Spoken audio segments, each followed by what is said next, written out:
because at the time, to start with, when I met Prime Minister Tawk, I told him, Tawk, you have sent your emissary, Mr. Shura's councillor, previous governor, as an emissary of the Indian government.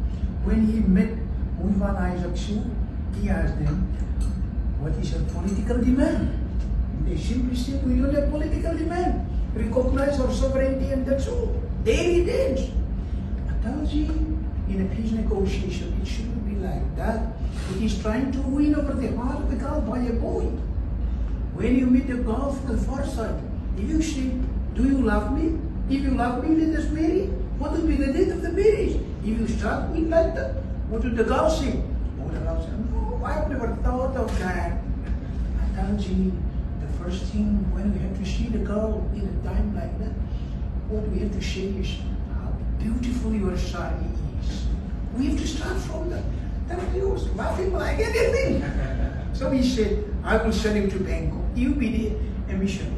You be the interlocutor to the government. That is, I think in 2000 or 2001, I'm not sure about that. But then